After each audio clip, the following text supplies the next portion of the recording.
Hey guys, it's Doug Final again. Today we're going to do discography of a Boston band, a local band. I kind of mentioned them in a couple other videos before. I'm going to do the Cars. I'm going to talk a little about them. Of course, two of the major members have dead. Benjamin Orr died in 2000 of pancreatic cancer, and of course, last year, 2019, cardiovascular problem killed Rick Ocasek. So they're no longer with us. But major band, one of the biggest bands in Boston, actually. Lots of major hits here, and I'm going to talk a little about them. They formed in 1976. I'll talk a little about their background, and then I'll do a grading. I'll do my rating of their albums and discography. Now, I'll get a disclaimer on this one. I'm not doing a complete discography. I'm doing their 6 albums. They had 7 studio albums. Move Like This, I'm not even going to cover because Benjamin Orr was dead. It was done in 2011. Not a very good album. It's kind of like a Rick Ocasek solo album. I just didn't include it. First of all. Second of all, it's rather difficult to get on vinyl too, so you can get it on CD. And you can get the tracks on Spotify or iTunes or something. But again, I don't think it's the strongest work. And out of all their albums, a lot of their albums have yielded a lot of big hits. But I'm going to talk about that and a couple of them towards the end, even Door to Door, their last album in 1987. Okay, so let's talk a little bit about the Cars.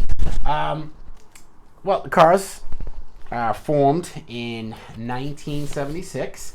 They're kind of a new wave, not quite punk rock, but kind of a new wave, electronic-y kind of thing going on. They're a Boston band, very unique sound. A lot of bands that came after definitely copied their sound. We have on vocals and rhythm guitar, lead vocals really, basically, on most of the songs. It's Rick Ocasek. He's kind of the big founder of the band. He wrote a lot of the songs lyrically. The next big singer after Rick Ocasek, who has a dramatically different voice, and you can tell in songs such as Drive and others, was Benjamin Orr. Benjamin Orr played vocals and bass. He was the other creative impetus in the band. The third guy is the drummer.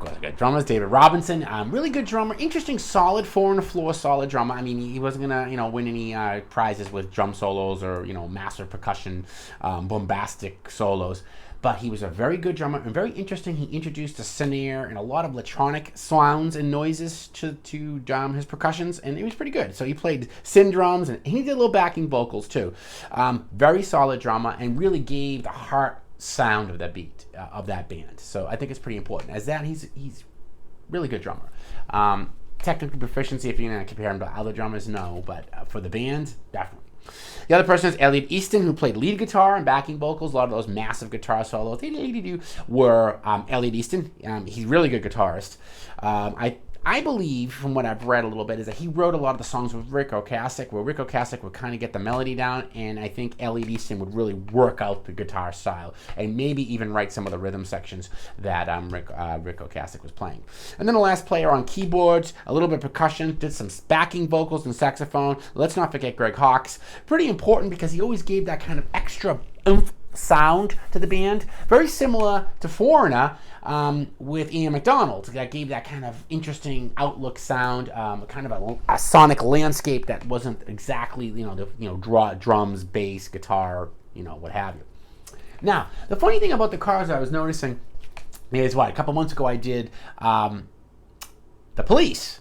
And they kind of mirror each other a little bit. Both kind of new wavy, punk rocky kind of thing, kind of a different sound. They both come up around the same time. Their debut albums are both in 1978, except the Cars go a little bit longer. But they're really around the same time period, which is interesting. One's a British band, of course, the Cars, and the other one is American band from Boston. It's funny because their first couple of albums are really big hits. But I just thought there was a little bit of a parallel there I thought I'd mention. Okay, so let's talk about their first album. Their first album debuts in 1978. They've been around doing the club scene since 76. So in 1978, they debuted with the album called The Cars. Great cover, really reminiscent of kind of a 50s feel to it, an old car. And this had a lot of good songs on it. It yielded 3 big hits: Good Times Roll, My Best Friend's Girl, and Just What I Needed. Those 3 big songs were really, really big hits. I'm in Touch with You and Don't Just Stop is really good. On side 2, You're All I Got Tonight. You're All I Got Tonight. A big song, but not a huge hit. One of my favorites. Bye Bye Love, Moving in Stereo, another song I really liked, and All Mixed Up. Again, really, really solid effort. And their album went platinum, of course, their first album. And they yielded a lot of single hits. So really, really good album. Very, very good. So that's 1978. Now, little drink here before I go on to the next one. Scotch and soda night, definitely. So we go on to the second album, which is Cant Do, which kind of followed the same album art cover. This is the Vargas. Again, that's why I love vinyl. This is the Vargas cover.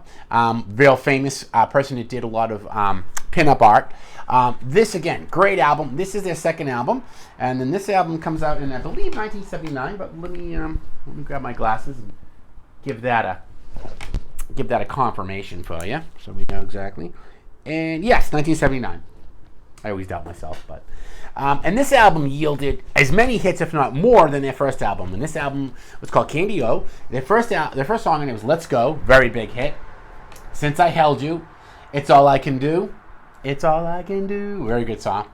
"Double Life," "Shooby Doo," and Cant Do. Now this had kind of a 50s feel to it, new wave kind of thing, almost a rockabilly kind of an edge to it. Very nice. Side 2 has "Night Spots," "You Can't Hold On Too Long," "Lust for Kicks," one of my favorite songs, "Lust for Kicks."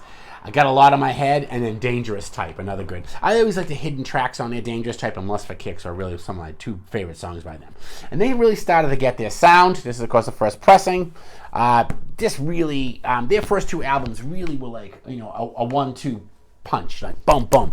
Really, their debut album and their sophomore album were really, really good. Now, this leads to their third album, which comes out, I believe, in 1980, and it's called Panorama. And I believe it is 1980. Am I correct? Yes, I am. Now, Panorama is a little different than their other, again, the car theme. A little different than their first two albums. Unfortunately, it doesn't yield as many hits. It does finally go platinum, but it doesn't yield as many hits. It does have some great hidden tracks on it, which I really like. It opens up a Panorama, which is kind of an interesting sonic landscape, kind of different new wavy sound. Then Touch and Go, which was their big hit off this album. Very good, very interesting keyboard usage of sound. Great backing vocals and a great entendre with Benjamin Orr and Rick Ocasek singing together. Give Me Some Slack is pretty good. Don't Tell Me No and Getting Through finishes side 1. Side 2 is Misfit Kids, Down Boys, You Wear Those Eyes, which is, again, one of my favorite songs on this album besides Touch and Go. Running to You, which is another good song, very rock and rolly, very right in your face, and Up and Down. Again, solid 1980s effort. It did well, but it didn't yield the hits that we would see from the first two albums. But the Cars really started to get some traction, if you don't mind the stupid pun.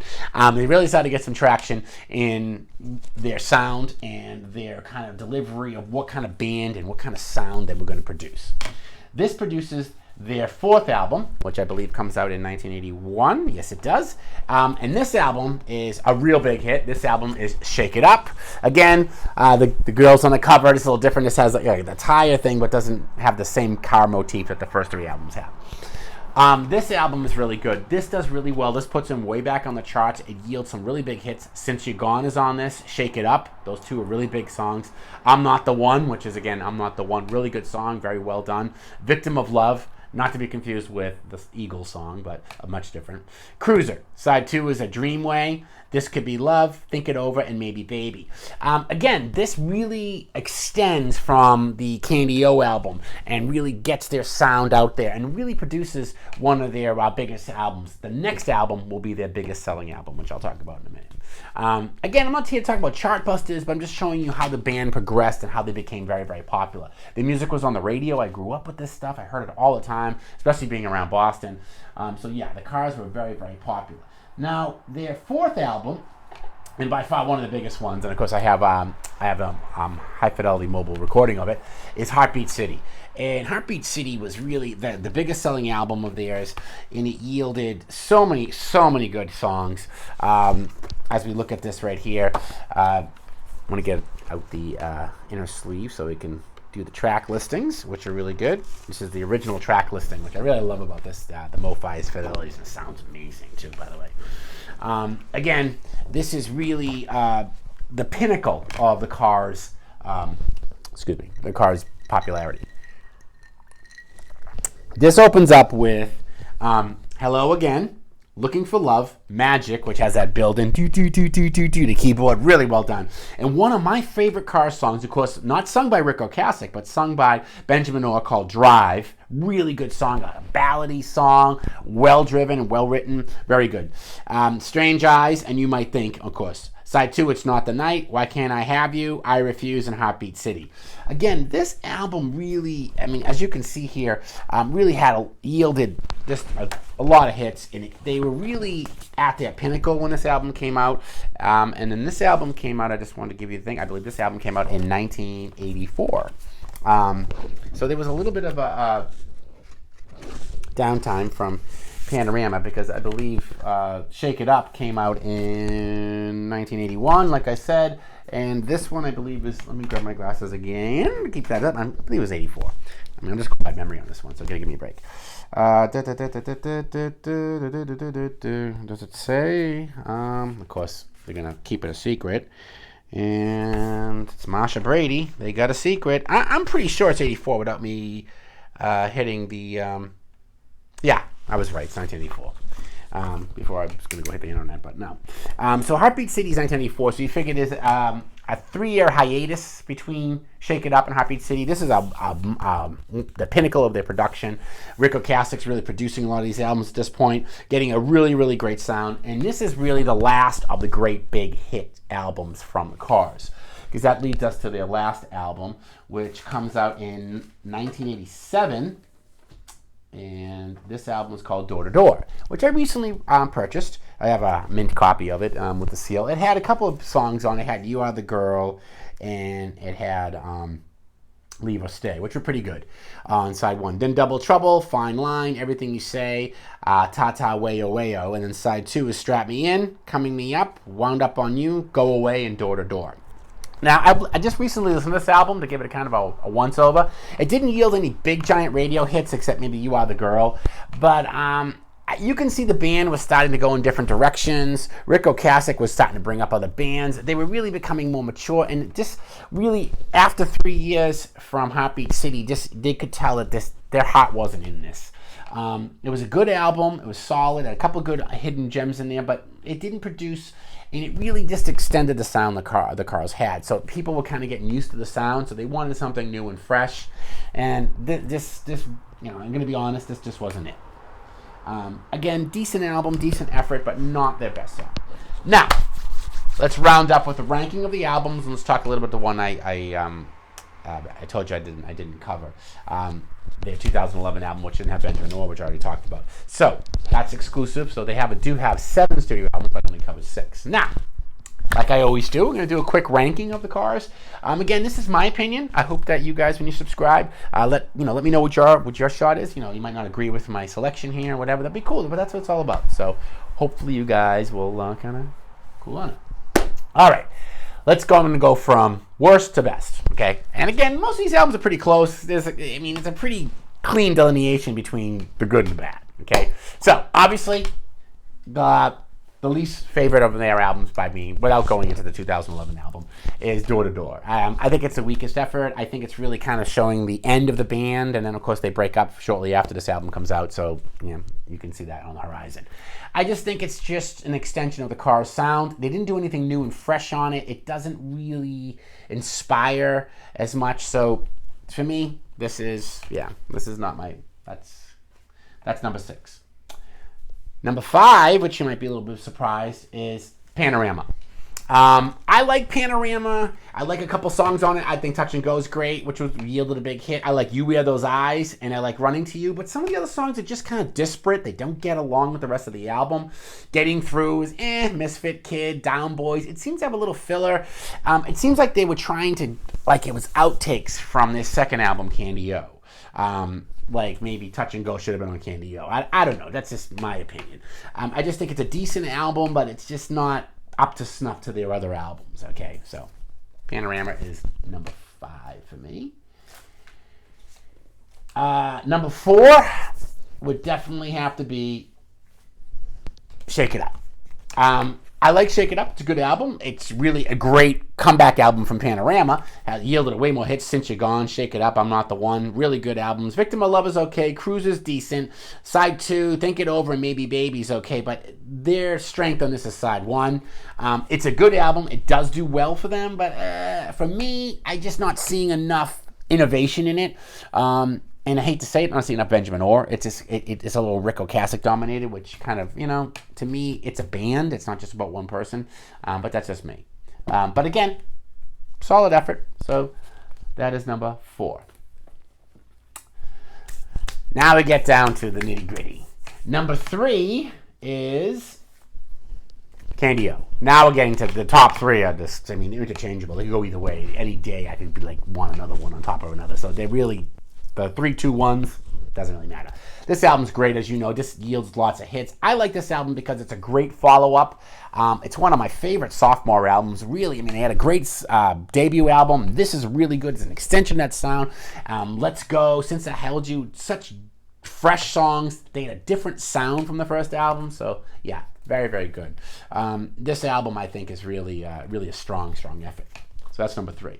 Number 2 is Heartbeat City. Now, I like Heartbeat City a lot. For one reason, I didn't rank it number 1. I know it's their most popular, their best-selling album. It does have a couple great songs on it, like it does have Drive, which I really love. But I like it for its innovation. It has really innovative sound. It's more of a collective sound. You have songs by other band members. You have Benjamin Orr lead singing in Drive. Just very well done. I think it's the pinnacle of the Cars. It's really the maturity of their sound.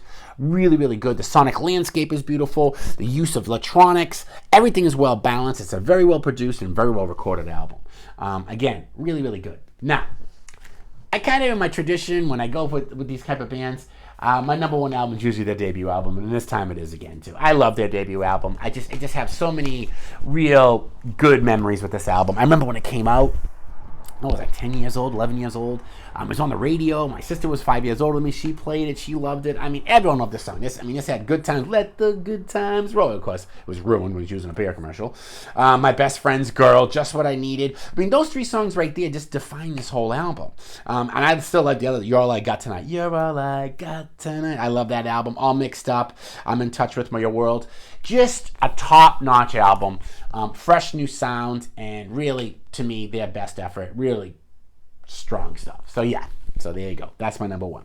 So that's the Cars. Not a huge discography by any stretch of imagination, even including the 2011 album. Only 7 studio albums. I only covered 6 here. They had a couple of live efforts here, and they have a greatest hits album, what have you. But yeah, good stuff. Again, it's nice to cover some Boston bands. So I like to hear what you guys got to say. And again, a lot of these albums could be had at Max J Records. John has these off. Matter of fact, I got most of these there. So definitely take a peek at that and check out the Cars. And you might even see some on auction soon on Auxic. On Record Hub. All right, I will see you guys next time, and enjoy Dark Vinyl.